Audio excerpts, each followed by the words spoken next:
Carens हमारे पास customer एक basic सा सेटअप कराने, इसको अपना एम्पलीफायर डीएसपी, हाँ कोई हाई एंड सेटअप नहीं कराने हैं, लेकिन बेसिक के लिए सर का रिक्वायरमेंट था कि मुझे एमजेवी में जाना है। क्यों? सर का टेस्ट अभी मेरे साथ में सर आए तब मुझे पता चला गणेश सर का टेस्ट है ओल्ड सॉन्ग सुनते हैं, लेकिन ओल्ड हो, सिंगल एम्पलीफायर हो या कुछ भी हो, सबसे बेस्ट है कि वायरिंग सही से करना।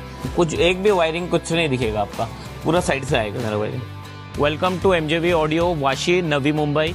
किया कैरेंस हमारे पास कस्टमर धुलिया से आए एक बेसिक सा सेटअप कराने। इसको अपना एम्पलीफायर डीएसपी, हाँ ऊपर का कैसे है पीछे करते हैं, और पीछे ऊपर आपको पीछे ही करना ना। कोई अपग्रेड, मतलब अपग्रेड में मतलब मेरा 3-वे स्पीकर, डीएसपी, कोई हाई एंड सेटअप नहीं कराने हैं, लेकिन बेसिक के लिए सर का रिक्वायरमेंट था कि मुझे एमजेवी में जाना है। क्यों?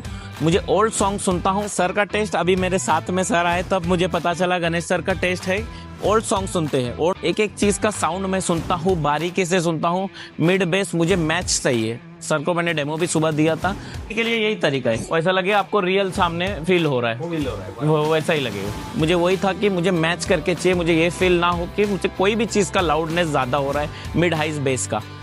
ओल्ड सॉन्ग में होता है, ट्विटर हमें फ्रंट में है, मिड डाउन साइड है, तो मिड हाइस जो इंस्ट्रूमेंटल, क्योंकि ट्विटर का साउंड थोड़ा सा ज़्यादा होता है ओल्ड सॉन्ग में, क्योंकि झनकार जिसको बोलते हैं, शार्पनेस, ट्विटर का आवाज़ थोड़ा इरिटेट करता है। जो राइट लेफ्ट फील होता है वो समझ में आना चाहिए, तब वो सॉन्ग सुनने का मज़ा होता है। तो हमने ट्विटर को, ओरिजिनल कस्टमर के जो ओरिजिनल ट्विटर थे, बोस के स्पीकर थे ओरिजिनल को, उसे हमने क्रॉसओवर इंस्टॉल किया। आएंगे हाँ, नहीं क्रॉसओवर स्पीकर के साथ, और अगर आपके भी स्पीकर रख के करना है तो उसका भी मैं आपको खर्चा बताता हूँ। वो समझने के लिए ट्विटर शार्प होना ज़रूरी नहीं है, सिर्फ इंस्ट्रूमेंटल प्ले करना ज़रूरी है। मिड को हमने क्रॉसओवर से क्लियर बेस को कट कर दिया, क्लियर मिड रखा सिर्फ। इसका कॉन्सेप्ट प्लेयर से था, प्लेयर को कैंसिल किया। एम्पलीफायर क्लास डी हमारा 4 चैनल एम्पलीफायर, न्यू लॉन्चिंग, पर चैनल 120 वैट को हमने इसमें इंस्टॉल किया। लेकिन ओल्ड हो, सिंगल एम्पलीफायर हो या कुछ भी हो, सबसे बेस्ट है कि वायरिंग सही से करना। कुछ एक भी वायरिंग कुछ नहीं दिखेगा आपका, पूरा साइड से आएगा मेरा वायरिंग। जैसे मैं बोलता हूँ, हाई वॉल्यूम करने पे ड्रॉप नहीं होना चाहिए, गाने का वॉइस ड्रॉप नहीं होना चाहिए, ये चीज़ नहीं होना चाहिए। तो वायरिंग सही से करो, क्लिप टू क्लिप करो, बैटरी से लेकर एम्पलीफायर तक वोल्टेज एक जैसा पहुंचना चाहिए, 1% भी कम नहीं होना चाहिए, तो आपको 100% एम्पलीफायर ड्रॉप करके नहीं देगा। सबसे इम्पॉर्टेंट है, इतने साल के रिसर्च के बाद हमें पता चला कि साउंड करने से, जैसा आप थिएटर में सुनते हो, साउंड साइलेंट होने के बाद एक एक चीज़ समझ में जो आती है आपको, वॉइस की आवाज़ जो मिस नहीं लगता है, वो है साउंड डैम्पिंग सही से होना। हाँ हाँ, डैम्पिंग तो ज़रूरी है करना, डैम्पिंग करिए। अगर हमने कैबिन साइलेंट कर दिया तो इंस्ट्रूमेंटल साउंड, जैसे सर जो ओल्ड सॉन्ग भी सुनते हो, तो मिस नहीं होता है थोड़ा सी भी। लेकिन ये है कि ओरिजिनल स्पीकर है, ओरिजिनल ट्विटर है, ये स्पीकर के वेटेज के हिसाब से क्रैक भी हो सकता है। उसे हमने क्रॉसओवर और डीएसपी से तो कंट्रोल किया, लेकिन अगर बाहर का नॉइस अगर मिक्स होता है तो कस्टमर को फील होगा, रनिंग जब कार रन होगा तो उन्हें फील होगा कि मैं वॉल्यूम इंक्रीज करूं। तो उसे हमने 3 लेयर डुअल डैम्पिंग के साथ, 4 डोर डिक्की के साथ हमने साउंड डैम्पिंग किया। न्यू लॉन्चिंग हमारा एमजेवी का 3 लेयर डैम्पिंग हमने इसमें इंस्टॉल किया। साऊंड डॅम्पिंग हो, डिक्की बोनट वगैरे पण केलं, त्याचा आता आवाज मध्ये येत नाही, काय बाहेरचा टायरांचा गाड्यांचा आवाज मध्ये काहीच येत नाही वगैरे। जो 8.5 mm का आता है, इंडिया फर्स्ट डैम्पिंग है हमारा, जो व्हाइट कलर डैम्पिंग के साथ आता है, इंपोर्टेड, हाई हीट रेजिस्टेंस के साथ में।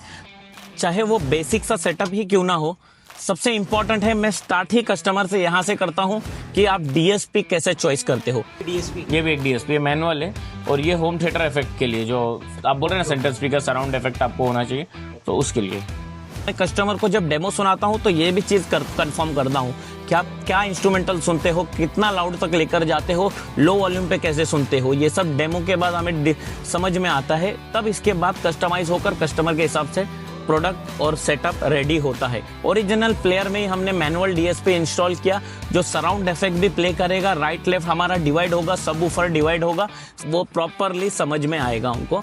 ये होता है डीएसपी को सही से ट्यूनिंग करना। सब वूफर साउंड के लिए बहुत इंपॉर्टेंट रोल प्ले करता है। चाहे आप सॉन्ग सुनते हो, चाहे मूवी देखते हो, बेस बंद कर देंगे तो वो स्पीकर में अगर मैं वो वॉइस देने जाऊंगा तो फटेगा, क्रैकिंग साउंड होगा। स्पीकर आपको चलाना है, यही रखना है, वॉल्यूम हाई करोगे तो फटेगा। मूवी में क्या बेस ऑटोमेटिक आता है ना ज़्यादा, तो वो फटता है थोड़ा सा। ये कॉन्सेप्ट समझना पड़ेगा। सबसे इम्पोर्टेंट है बेस इंस्टॉल करना सबवूफर। इसीलिए हमने मैच किया कस्टमर को, जो स्मॉल साइज का बॉक्स हमने इसमें इंस्टॉल किया। पीछे वूफर आपको पीछे ही करना पड़ेगा सर, और कॉम्पैक्ट साइज ही आएगा, कोई बड़ा साइज नहीं, छोटा ही साइज रहेगा स्पीकर के हिसाब से, क्योंकि स्पीकर का वेटेज को ध्यान रखते हुए हमने सबवूफर को ट्यूनिंग किया कि मिड हाइज बेस कस्टमर को मिले। 2000 वाट का सबवूफर हमने MJV का इसमें इंस्टॉल किया फैट कोन के साथ में। इसीलिए हमें बोला जाता है कि MJV इंडिया फर्स्ट ब्रांड है जो आपको अपने हिसाब से, चाहे वो किसी भी टाइप का सेटअप हो, किसी भी टाइप का प्रोडक्ट हो और किसी भी टाइप के कस्टमर ही क्यों ना हो, MJV उसे कस्टमाइज करके कस्टमर को सेटिस्फाई करे बिना MJV साऊंड कंप्लीट करता ही नाही आहे। माझ्या स्पीकरांमध्ये त्यांनी ते करून दिलं आणि इतकं सुंदर त्याच्यात आवाज वगैरे येतोय त्याच्यात की फार मस्त, तर ते सुरेख केलेलं आहे त्यांनी, त्याच्यामुळे त्यांना मार्क दिल। एक कस्टमर हमारे पास आते हैं कि मुझे प्रॉपर थिएटर फील चाहिए। थिएटर फील मतलब सिर्फ एक ये वर्ड नहीं है, ये आपको MJV के डेमो में आकर सुनना पड़ेगा, तब आपको पता चलेगा। इसीलिए विजिट करिए MJV audio, Vashi, Navi Mumbai. Stay tune.